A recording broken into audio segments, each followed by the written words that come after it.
Good day, sir. I am Charis Anthony Tegores, second year college student, taking the course of Bachelor of Science and Criminology. So in this video, I will report about the book Character Formation 1, Nationalism and Patriotism. So in this book,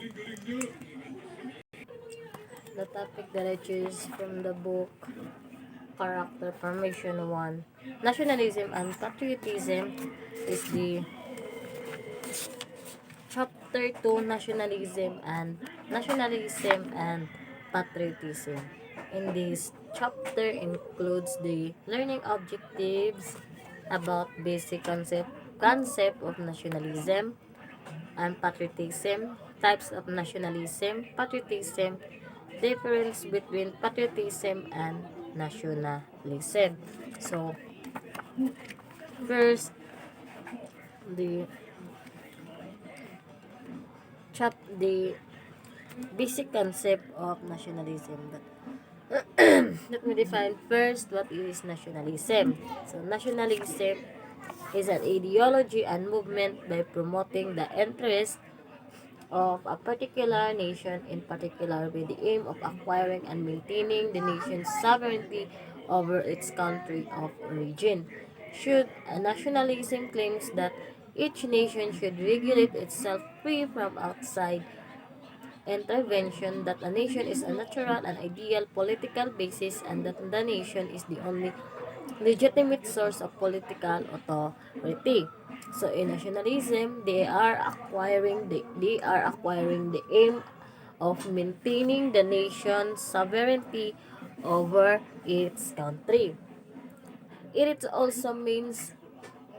also aims to build and maintain a single national identity based on shared social characteristics such as culture, language, religion, politics, and belief in a distinctive shared history, and promote national unity or solidarity. So therefore, nationalism seeks to preserve and encourage a nation's traditional culture, and cultural revivals have been connected to nationalist movements. It also fosters pride in domestic accomplishment, and it's strongly associated with patriotism. So often nationalism paired with other ideologies, for instance, conservatism or socialism.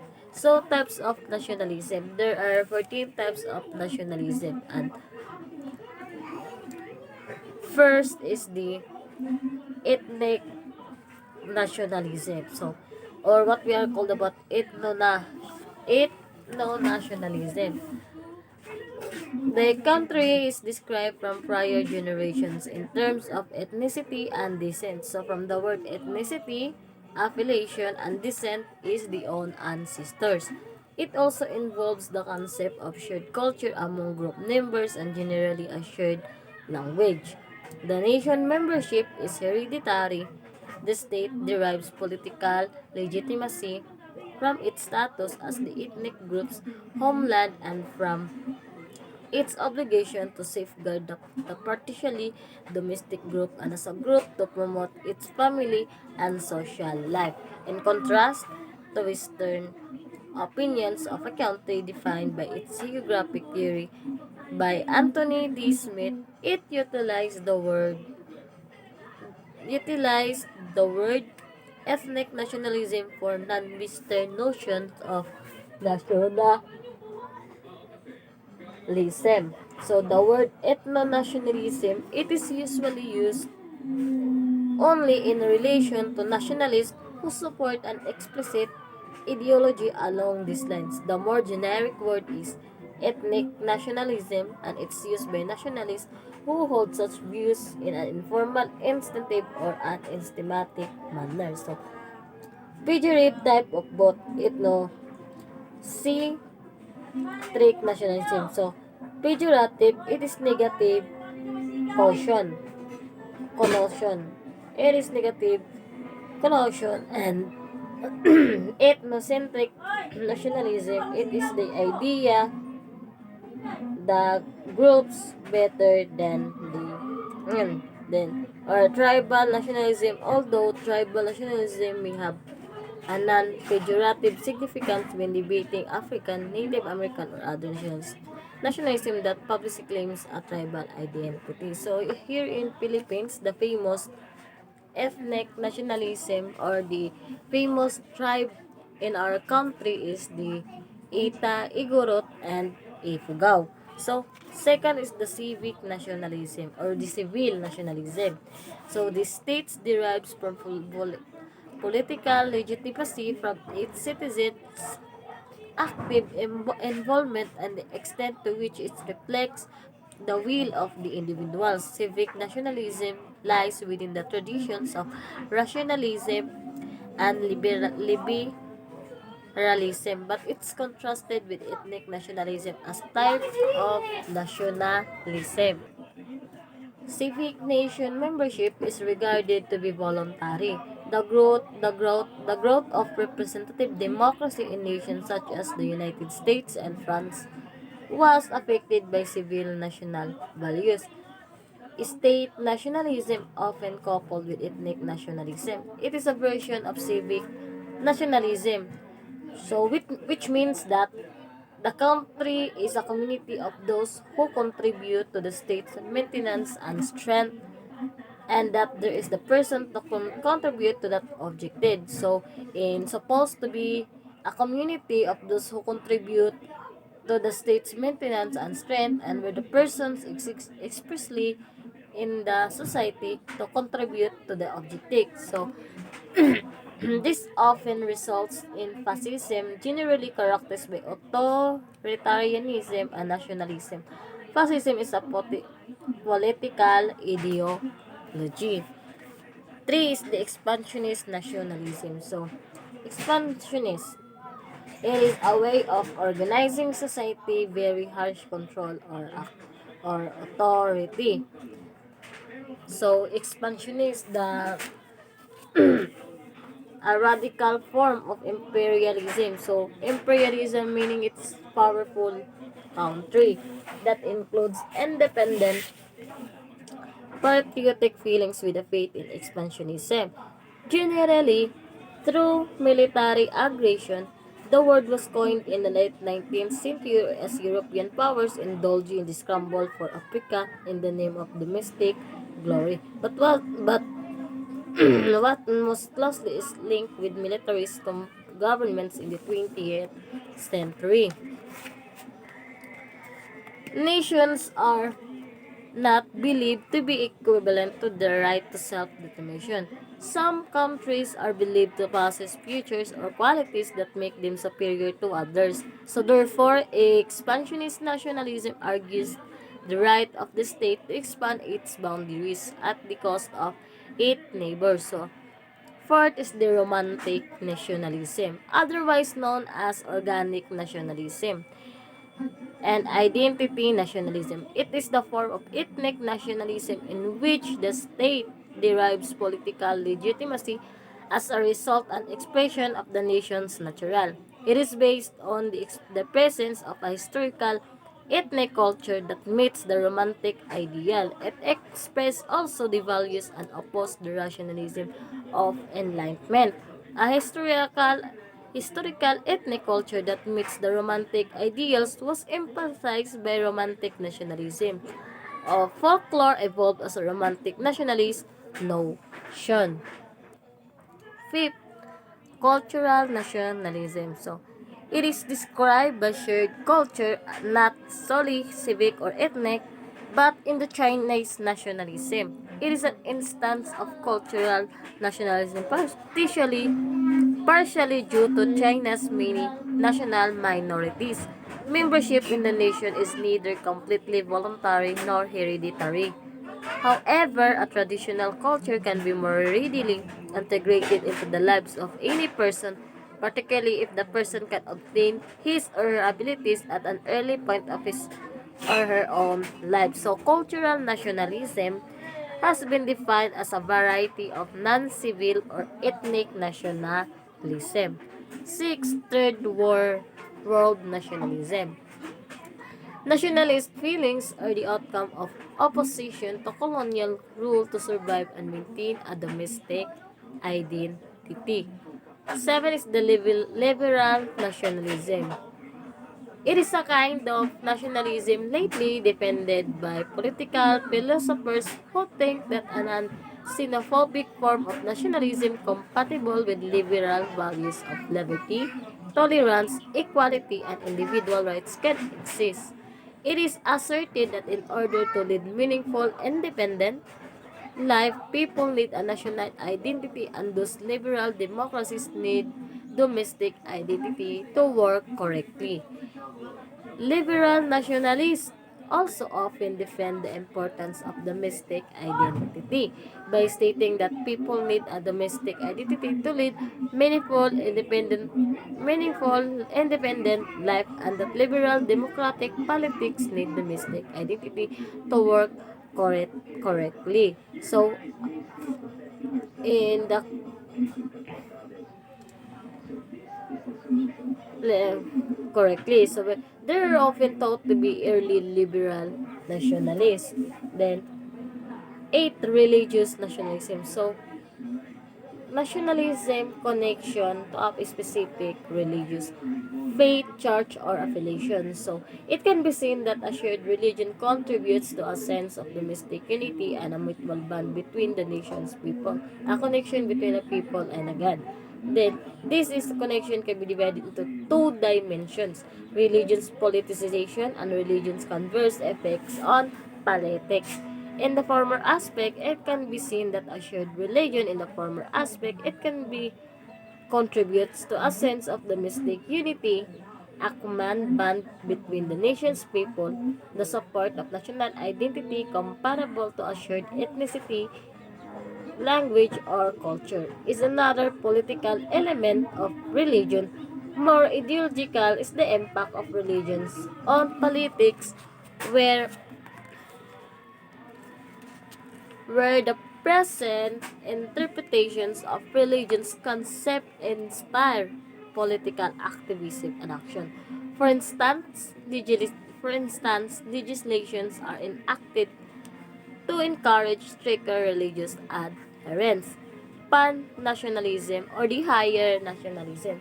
So, ethnic or cultural nationalism refers to a country that itself a cluster of associated ethnic and cultural communities.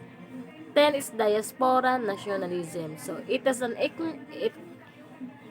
ethnic population residing outside their traditional homelands. In this type of nationalism, there is a nationalist sense, the Irish in the United sense.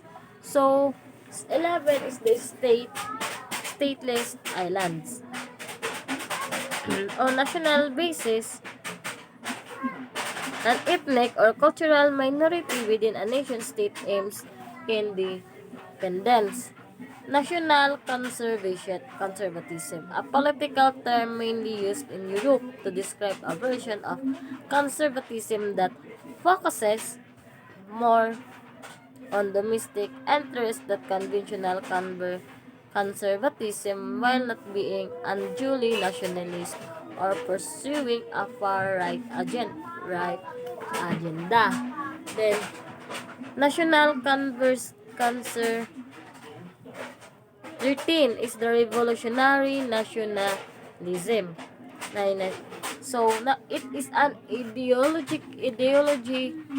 theory that calls for a domestic group united by a shared sense of intent and destiny, also known as radical nationalism. It was first described and strongly promulgated by Benito Mussolini to followers of revolutionary syndicalism in the France and Italy.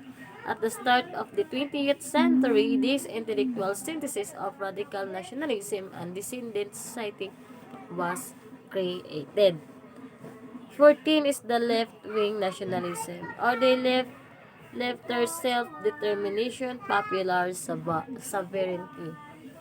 So, Left-wing nationalism, also sometimes referred to as socialist nationalism, relates to any political movement combining left-wing or socialism with nationalism. So,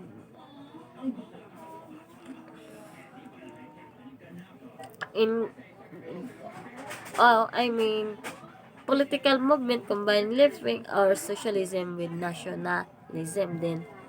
So, we're, we're done about the nationalism. So, let's move to the patriotism. Patriotism or national pride is a sense of love. So, the nationalism is the maintaining maintaining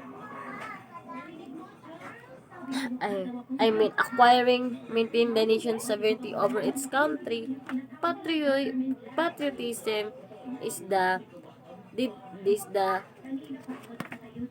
national pride, a sense of love, dedication, and attachment to a country and an alliance with other people who share the same impression.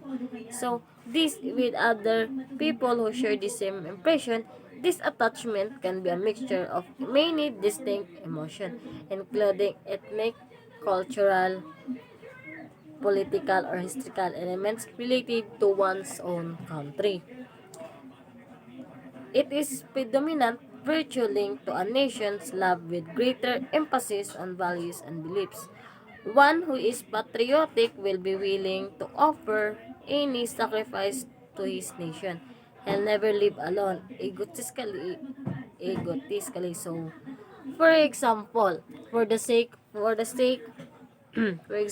for the sake of his country, a soldier makes ultimate sacrifice of his lives for no other reason than being a citizen of that nation. Patriotism is a dedication to one's nation. In essence, patriotism is a sense of attachment and dedication to a country, nation, or political community, or just country love.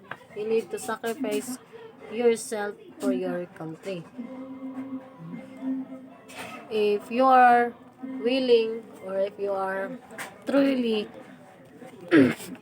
love your country, no matter what happened, you will always be a hero. If you will always be a hero. Then, so in English word, patriot is first known in the Elizabethan period.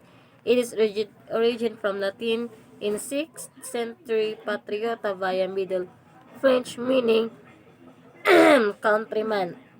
Finally, from Greek, patriotis meaning from the same nation. Patris meaning fatherland. The abstract noun patriotism appears